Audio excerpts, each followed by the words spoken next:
Elle s'appelle Lala Ace. Lala Ace, tu es musicienne, tu as sorti ton premier album Everything Tasteful, sorti en janvier dernier.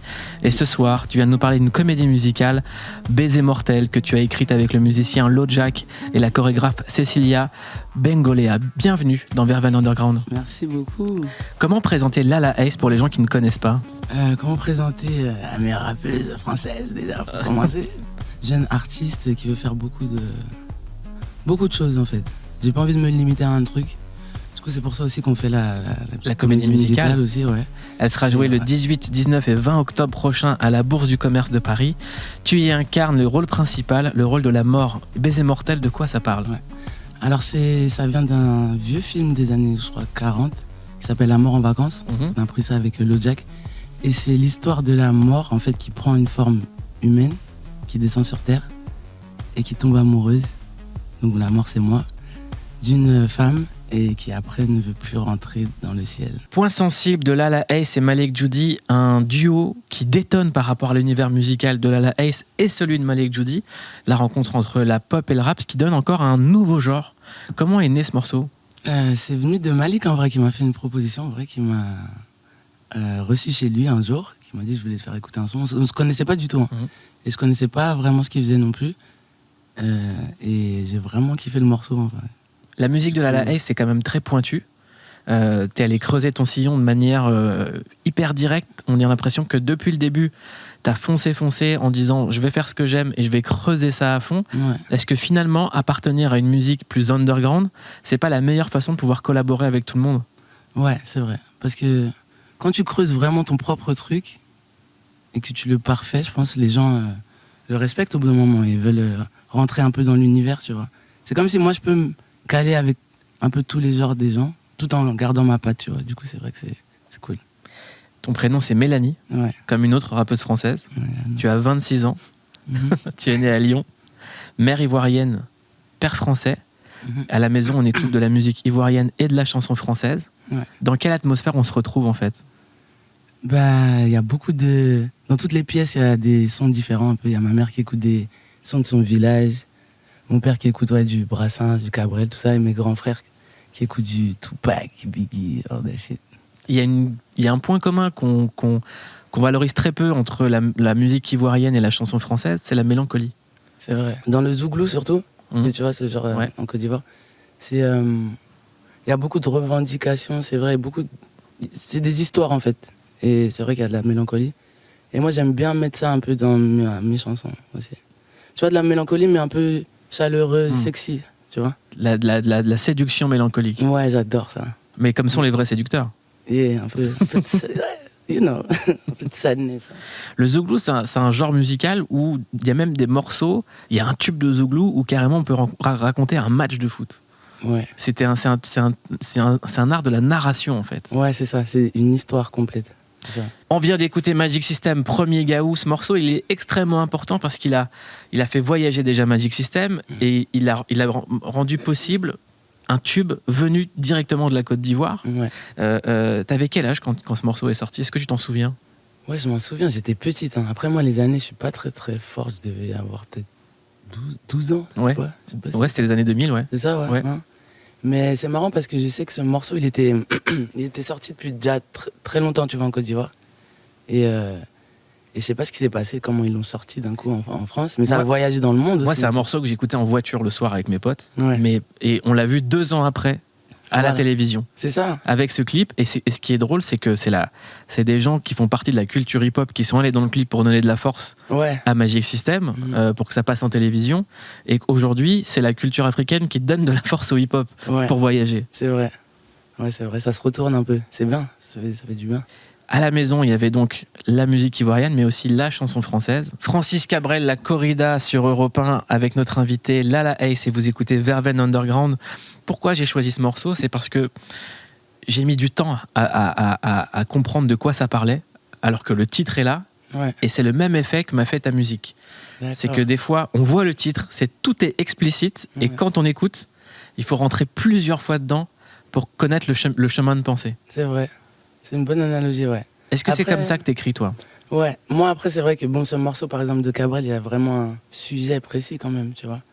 Moi, c'est plus des ressentis. Du coup, c'est peut-être difficile des fois de comprendre vraiment le sujet. Mais c'est vrai que c'est toujours c'est une introspection en fait, tu vois, ma musique. C'est toujours des sentiments, des trucs, c'est toujours un peu mélangé, tu vois. Mais je pense qu'on comprend le sentiment, tu vois. C'est beaucoup d'amour aussi en fait. Il y a aussi un côté hallucinogène dans le bon sens du terme. Ouais, beaucoup. Beaucoup d'images. Ouais, j'adore ça. En fait, moi, mon kiff vraiment quand j'écris, c'est de pouvoir retranscrire voilà, une image sans la dire, tu vois.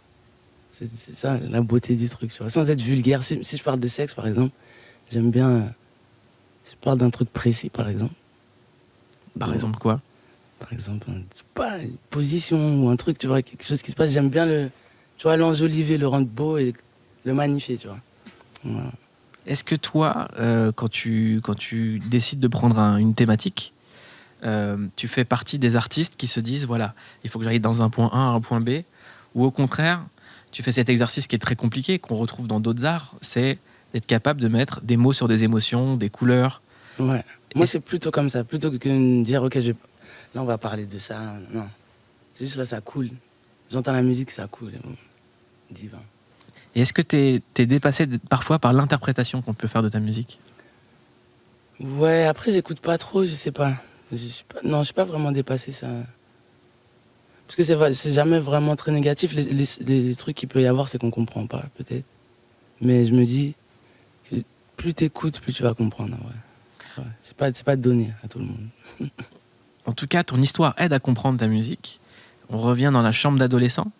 La télévision joue un rôle important. MTV, M6, c'est là que tu construis ta culture musicale. Ouais. Donc une grosse invasion de la culture mainstream. Ouais. T'as commencé américaine. Américaine. Ouais. Quel morceau, quel clip? À l'époque, c'était beaucoup de Destiny Child, Justin Timberlake, tu vois, des trucs comme ça. Après, j'étais pas mal aussi dans Missy Elliott. Mais après aussi, il y a eu Internet. Là, j'ai commencé à faire mes digues un peu. Et voilà. Il y a eu Lil Wayne, il y a eu T-Pain, Kanye West, tout ça. Et là, ça m'a retourné. Si tu devais me dire un morceau d'un clip qui t'a marqué, que t'as le plus écouté dans ta chambre ou que t'as le plus dansé dans ta télévision? Ouais, c'est dur. Ouais. Destiny Child, c'est Girl. Eh ben, tu vois ce son? Très bien. C'est bizarre que je dis ça peut-être, mais... Bah non, c'est pas surprenant. Et j'adore le clip aussi. Il est tellement émotionnel. Ça parle d'amour, ça parle de femmes. Ouais. Ça parle d'amitié aussi dans celui-là, surtout. Et En fait, je me rappelle ce clip, j'attendais toujours devant la télé qu'il passe, tu vois. Et quand il passait, c'était ah ouais, let's go.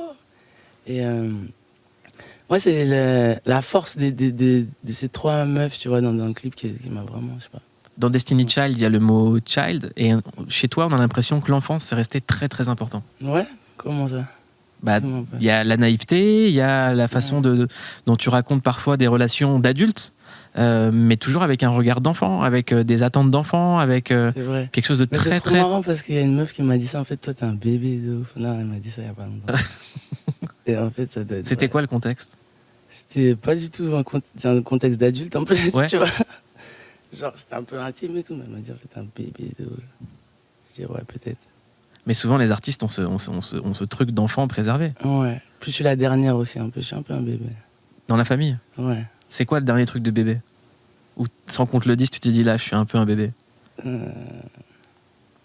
Non, c'est des petits caprices. Je suis un peu picky, tout ça, la nourriture, des trucs comme ça. Bon, donc comme un bébé, quoi. Comme un bébé. C'est pas des caprices de star, c'est des caprices de bébé. Voilà, de bébé, exactement. C'est ça. Après la musique, après Destiny Child dans la chambre, ça passe à un monde sérieux. Tu fais des études de finance à Londres. Ouais. Qu'est-ce qui s'est passé? Je sais pas. Je pleurais. Non, en vrai, tu sais quoi, j'étais forte à l'école, en vrai, tu vois, je me débrouillais bien et tout. Et j'avais des facilités, et surtout en maths. Et je sais pas, je me suis dit, où est-ce qu'on peut faire de l'argent, voilà, tu vois. Tu sais, quand t'es à l'école, t'es dans un truc très linéaire, voilà, enfin, bac, après, qu'est-ce que tu dois faire? Ok, tu dois aller à la fac. T'es forte dans quoi? Bah vas-y, ok, c'est où qu'il y a de l'argent? Voilà, tu vois. Du coup, j'ai fait ça, je suis allé à Londres pour finir ma licence. C'est très chiant, là, ce qu'on raconte. Non. Et je l'ai eu, mais pendant tout ce temps, je faisais de la musique quand même, tu vois.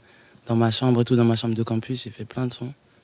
Et quand j'ai fini ma licence, je me suis dit que je voulais vraiment pas faire ça de ma vie du tout. Genre, porter un tailleur et tout. Genre, voir des mecs dans un bureau, j'allais me pendre, quoi. T'as eu une expérience professionnelle déjà là-dedans? Non, même pas. Mais on allait un peu voir, tu sais, comment ça se passait et tout. Et même les cours, les gens, tu vois, les profs, tout ça, genre, c'était vraiment pas moi. Même les camarades de classe, genre, moi, j'avais rien à voir avec eux, en vrai de vrai, tu vois. T'avais pas de copains?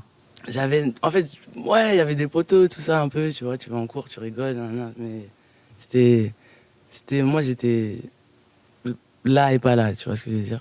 Parce qu'on a l'impression, quand on regarde des séries sur la finance, que c'est des gens qui sont quasiment, qui ont deux vies, en fait. Il y a l'humain qui est très marrant, très déconneur, et dans le travail, qui est capable de tuer... C'est des merdes, ouais, non, mais moi, j'aurais jamais pu faire ça, en vrai. Je sais pas ce qui m'a pris, tu vois. Et heureusement, à un moment, j'ai eu un choix, et d'ailleurs, ma meuf de l'époque, elle m'a grave orienté dans ça. Je pouvais rentrer à Lyon et, tu vois, faire mon master et tout, continuer un peu. D'ailleurs, ma mère voulait que je fasse ça, et je me suis dit, non, je vais rester à Londres, je vais faire ma musique.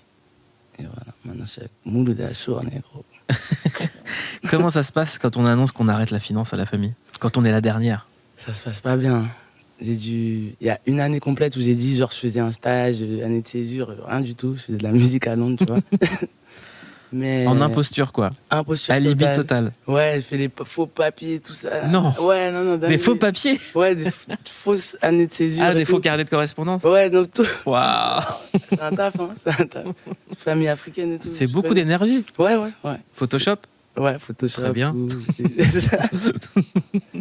Tu vois, mais pendant ce temps, voilà. En vrai, je travaillais dans un bar, tu vois.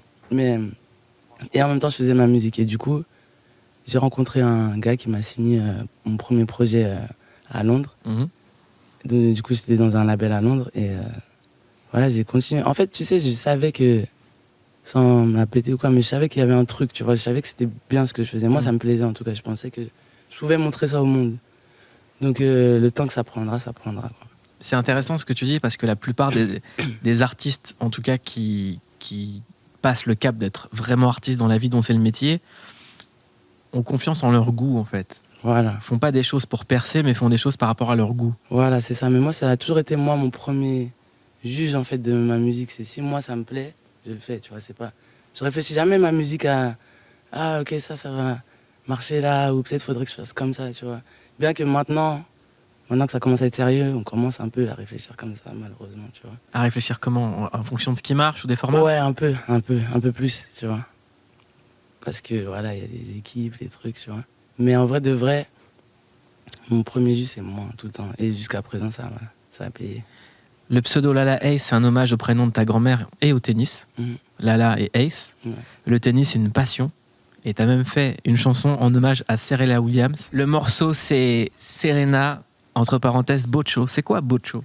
Bocho, c'est les fesses en Noussi, en ivoirien. Tout simplement. Donc c'est un hommage aux fesses de Serena Williams. Ouais, c'est ça, à son corps. Et puis après, voilà, sa carrière, tout. Mais voilà, on est passé par les fesses. C'est ça qui attire en début, tu vois. Ça dépend pour qui. Ouais, mais c'est avant, tu connais. C'est quoi un beau bocho?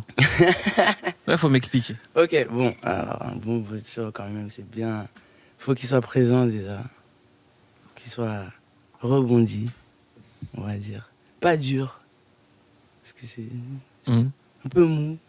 Et voilà, tu vois, poire. Boire? En poire. En poire. Donc tu aimes les fesses rebondies en poire, pas trop musclées. Ouais, voilà, ça gigote un peu. C'est intéressant parce que ça redéfinit les critères de beauté. Ouais, à la base, ouais. Mais maintenant, c'est à la mode un peu, comme ça. Depuis les abonnements Fitness Park. Voilà, depuis Kim. Depuis Kim Kardashian, ouais. Ouais. Mais c'est ce que disait Kanye West. Il disait, vous vous rendez pas compte, ma femme a fait évoluer les mœurs. Mais c'est vrai. Et eux deux aussi, tu vois, les goals un peu maintenant, c'est ça. En tout cas, tu sais, chez les petits et tout, c'est ça. C'est un Renault avec une meuf un peu typée comme Kim, avec des grosses fesses, gros seins.